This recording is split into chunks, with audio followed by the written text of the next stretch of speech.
తర్వాత మంత్రి అయ్యాను, ముఖ్యమంత్రి అయ్యాను. అయితే మీకు అనిపిస్తుంది అందరికీ జాక్పాట్ అని. జాక్పాట్ ఎవరికి కాదు. జీవితంలో కష్టపడితేనే జీవితంలో పైకి వస్తాం, లేకపోతే ఎవరు కూడా పైకి రారు.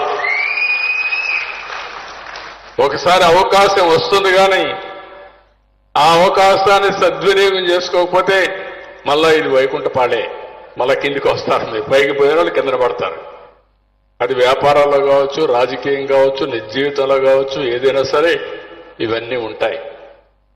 నేను అందుకని ఈసారి ఇన్నిసార్లు నేను రాష్ట్రం అంతా శ్రద్ధ పెట్టా, మేజర్గా అన్ని విషయాల్లో ముందుకు పోయాను. ఈసారి మాత్రం చాలా స్పష్టంగా ప్రతి ఒక్క నియోజకవర్గానికి ఒక విషయం తయారు చేపిస్తాం. ఇక్కడ ఎమ్మెల్యేస్ అంతా ఉన్నారు, మనం అందరం పనులు చేస్తున్నాం. మనం ప్రజలకు కానీ దగ్గరుండి వాళ్ళ యాస్పిరేషన్స్ ఎప్పటికప్పుడు నెరవేరుస్తూ వాళ్ళకు అందుబాటులో ఉండి ఏం చేయాలో చెప్పగలిగితే శాశ్వతంగా ఎమ్మెల్యేలుగా పెట్టుకునే పరిస్థితి వస్తుంది. కుప్పం నియోజకవర్గంలో మీరు చూస్తే ఇప్పటికి తెలుగుదేశం పార్టీ పెట్టినప్పటి నుంచి వేరే జెండా చూడని నియోజకవర్గం కుప్పం నియోజకవర్గం అన్నిసార్లు గెలిపించారు. అంటే ఇక్కడుండే ప్రజల అభిమానం, పార్టీ మీద ఉండే నమ్మకాలు కూడా వస్తాయి. ఈ నమ్మకాన్ని ఎప్పటికప్పుడు కాపాడుకుంటూ వచ్చినటువంటి తెలుగుదేశం పార్టీ కార్యకర్తలను కూడా మనస్ఫూర్తిగా అభినందిస్తున్నా, ధన్యవాదాలు తెలియజేస్తున్నా. వాళ్ళ శ్రమ కూడా చాలా ఉంది. ఈరోజు తిరిగి మీ రుణం తీర్చుకోవడానికి ఇక్కడికి వచ్చాను. ఈ 5 సంవత్సరాల్లో అన్ని విషయాలు మనం ఎక్కడున్నాం, ఏం చేస్తే మనం ముందుకెళ్తాం, దీనికి రిసోర్సెస్ ఏం కావాలి, ఫైనాన్షియల్ రిసోర్స్ ఏం కావాలి, మిగిలిన అన్ని కూడా ఒక స్పష్టమైన వైఖరితో నేను ఇక్కడికి వచ్చాను. ఇది అయిన తర్వాత మీకు ఒక ఐడియా వస్తుంది.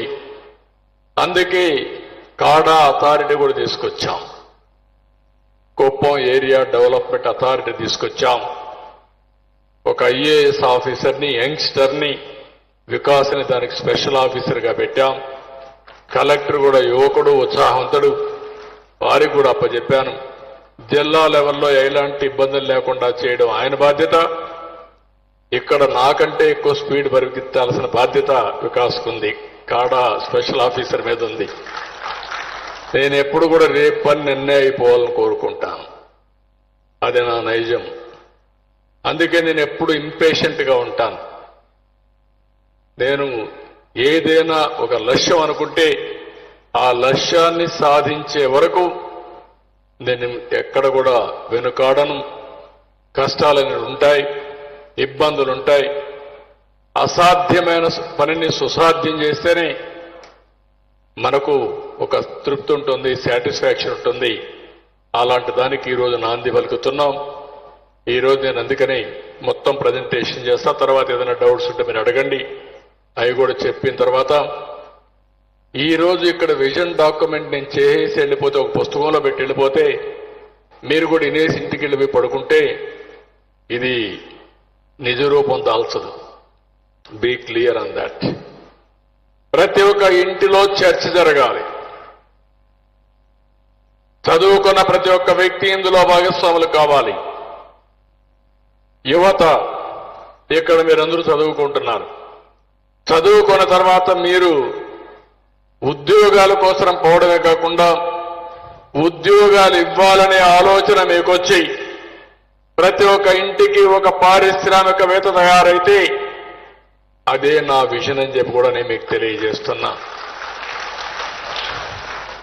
దీంట్లో కూడా మళ్ళా సంపద ఏ విధంగా సృష్టించాలనో నేను ఆ విషయాలన్నీ చెప్పిన తర్వాత మీ ఆలోచనలు తీసుకుంటే మళ్ళా